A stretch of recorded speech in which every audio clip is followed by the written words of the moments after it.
नमस्कार। आप देख रहे हैं स्पेशल कवरेज न्यूज और मैं हूं आपके साथ शिव कुमार मिश्रा। उत्तर प्रदेश में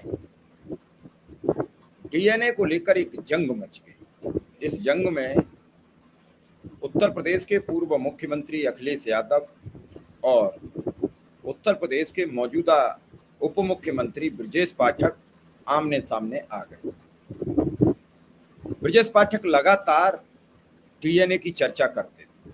वो लगातार कहते थे समाजवादी पार्टी का डीएनए गुंडई का है, बदमाशी का है, चोरी का है, अपराधियों का है। कभी वो अच्छी बात नहीं करते थे और इसको लेकर आज समाजवादी पार्टी के सोशल मीडिया हैंडल से एक पोस्ट कर दी गई। उस पोस्ट में ब्रजेश पाठक के डीएनए पर गंभीर चर्चा कर दी गई जो नहीं करनी चाहिए। और इस चर्चा के बाद उत्तर प्रदेश में घमासान मच गया। ब्रजेश पाठक ने खुद समाजवादी पार्टी के राष्ट्रीय अध्यक्ष अखिलेश यादव पर सवाल खड़े कर दिए। समाजवादी पार्टी की कन्नौज की सांसद डिंपल यादव से सवाल पूछ लिए।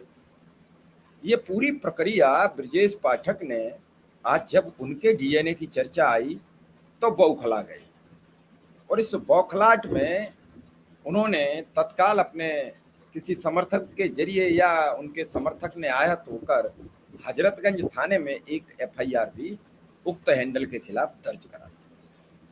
अभी अभी कुछ समय पहले अखिलेश यादव ने एक पोस्ट की है, बड़ी हैरान कर देने वाली पोस्ट है।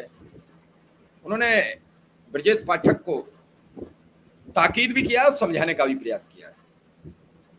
अखिलेश यादव ने लिखा, हमने उत्तर प्रदेश के उप मुख्यमंत्री जी की टिप्पणी का संज्ञान लेते हुए पार्टी स्तर पर उन लोगों को समझाने की बात कही है जो समाजवादियों के डीएनए पर दी गई आपकी अति अशोभनीय टिप्पणी से आहत होकर अपना आपा खो बैठे हैं। मतलब ये जो आप लगातार डीएनए की चर्चा कर रहे थे, इससे जो कार्यकर्ता आपा खो बैठे, तो उन्होंने जो आप पर अति अशोभनीय टिप्पणी की है उसको लेकर हमने उन्हें समझाने की बात कही है, आइंदा ऐसा ना हो। हमने उनसे ये तो आश्वासन ले लिया, लेकिन आपसे भी यही आशा है कि आप जिस तरह की बयानबाजी निरंतर करते आए हैं उस पर आप भी विराम लगाएंगे।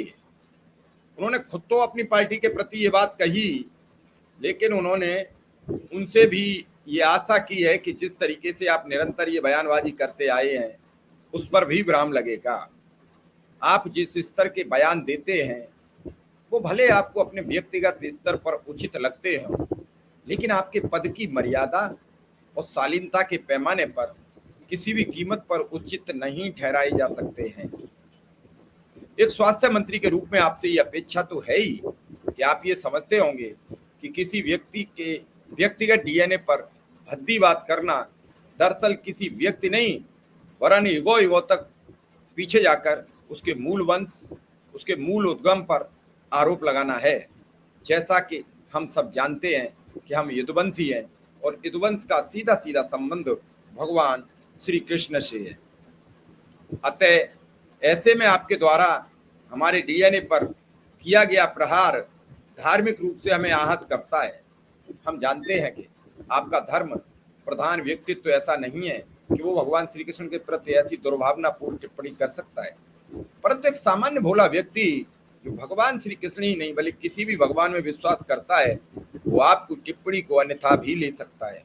ऐसे में आपसे आग्रह है कि राजनीति करते करते न अपनी नैतिकता भूलिए, न ही धर्म जैसी संवेदनशील भावना को जाने अनजाने में ठेस पहुंचाइए। आशा है अपनी टिप्पणी के लिए अपने अंदर बैठे हुए उस अच्छे इंसान से क्षमा मांगेंगे जो पहले ऐसा न था। आप ये एकांत में बैठकर अपने विगत वर्षों के व्यवहार, विचार और व्यक्तित्व का निष्पक्ष आलोचन करेंगे तो पाएंगे कि मूल रूप से आपके विचारों में पहले कभी भी ऐसा विचलन ना था, ना ही आपकी राजनीतिक आकांक्षाएं ऐसी थीं कि आप व्यक्तिगत स्तर पर आदर्श को भूल जाएं, अपना शाब्दिक संतुलन खो बैठें। आशा है इस बात को यहीं खत्म समझा जाए और राजनीति को शुचिता बनाए रखने के लिए अपने आप नकारात्मक राजनीति की संगत से यथोचित दूरी बनाकर अपने विवेक और विचार को पुनः सही दिशा की ओर मोड़ेंगे। एक जनसेवक होने के नाते हम सबके पास जनसेवा के लिए वैसे भी समय हमेशा कम रहता है। ऐसे में व्यर्थ के विषयों में न उलझकर हमें सकारात्मक राजनीति के उद्देश्यों पर अडिग रहकर आगे बढ़ते रहना चाहिए। शुभेच्छा, अखिलेश यादव। अखिलेश यादव ने ये पूरी पोस्ट लिख दी, उन्हें हिदायत भी दे दी, उन्हें कहा भी कि हमें आपसे उम्मीद है कि आइंदा आप कभी भी भूल कर भी ऐसा कदम नहीं उठाएंगे जो लगातार समाजवादी पार्टी, हमारे परिवार और हम पर डीएनए का हमला करते हैं। डीएनए को उन्होंने बताया कि डीएनए ऐसा नहीं है कि आप हमारे डीएनए की चर्चा करते हैं। हम जिस पंथ में, जिस समुदाय में, जिस जाति में जन्म लेते हैं, उसके इष्ट देव से लेकर सबका डीएनए मैच होता है। और जब हम किसी एक डीएनए पर हमला बोलते हैं तो उस पूरे सिस्टम के डीएनए पर हमला बोलते हैं। अगर आपको ये अच्छा लगता है, आप हमेशा धर्म की बातें करते हैं, आपकी पार्टी धार्मिक बातें करती है, लेकिन आप अगर धर्म के होते हुए भी यदुवंश के कुल देवता भगवान श्री कृष्ण के डीएनए पर भी अगर आपको संशय है तो फिर आप करते रहिए। मुझे आपसे आशा है कि आइंदा आप ऐसे कोई कृत्य नहीं करेंगे जो आप लगातार कर रहे थे। उन्होंने और भी कहा कि पहले आप न तो ऐसे थे, न कभी ऐसी आप बयानबाजी करते थे, फिर इस बार ये हल्की बयानबाजी क्यों? आपको बता दें कि ब्रजेश पाठक ने कई मर्तबा समाजवादी पार्टी के डीएनए पर हमला बोला। उन्होंने मंगेश यादव की हत्या पर भी हमला बोला।